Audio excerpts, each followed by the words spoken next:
High সবাইকে। সকালে ঘুম থেকে উঠেই তো বাগানে ছিলাম বেশ অনেকটা সময়। প্রতিদিন সকালে তো জনি আমাদের বাড়িতে চলে আসে, আর আজকেও ও ঢুকতে চাইছিল, কিন্তু আমাদের বাড়ির সামনে রাস্তাটা করা হয়েছে তাই ওকে মা ঢুকতে দিচ্ছিল না আজকে। এরপর সকালে আমি ঘুগনি আর মুড়ি খেয়ে নিয়েছিলাম। তারপর তো সেইভাবে কিছুই করা ছিল না, স্নান করে চলে গেছিলাম মামার বাড়িতে। এখন প্রায় 1টা মতো বাজে। আমাদের বাড়ির সামনেটা সিমেন্ট গোলা দেওয়া হয়েছে, তাই জন্য কেউ যাতে পাড়া না দিয়ে দেয়। মা তো বসে আছে, আর সকাল থেকে জনিও ঠিক এই জায়গাটাই বসে আছে।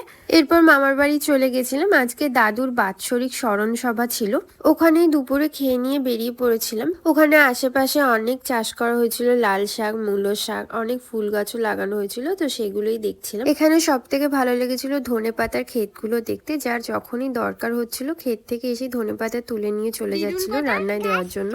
ঘাস তুলছে। আর মামা কোথায়?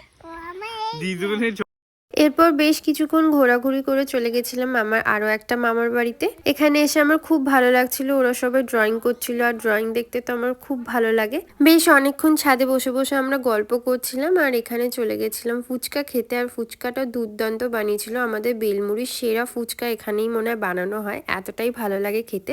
অনেকগুলো ফুচকা খেয়ে নিয়েছিলাম, আমার তো খুব ভালো লেগেছিল, তাই তোমাদের সাথে আমি কার্ডটাও শেয়ার করে দিয়েছি। তোমরা যারা যারা বেলমুড়ি জায়গাটা চিনে থাকো বা হুগলির মধ্যে যারা যারা অর্ডার দিতে চাও, অবশ্যই করে এই নাম্বারে কন্ট্যাক্ট করে নিতে পারো। এরপর সন্ধে হতে না হতেই তো আমার মাসি আর বোন চলে এসেছিল, আর মাসি আসলেই তো শুরু হয়ে যাবে নাচ। ওরা এসেই তো সবাই মিলে একসাথে নাচ করতে স্টার্ট করে দিয়েছিল। এরপর তো সবাই মিলে চলে গেছিলাম মামার বাড়িতে, ওখানে রাতে খিচুড়ি আর পায়েস খেয়ে নিয়েছিলাম আমরা। আজকের জন্য এতটাই। তোমাদের সবার সাথে 31st ব্লগটা তো নিউ ইয়ারে শেয়ার হবে, তাই তোমাদের আজকেই জানাই অ্যাডভান্স হ্যাপি নিউ ইয়ার।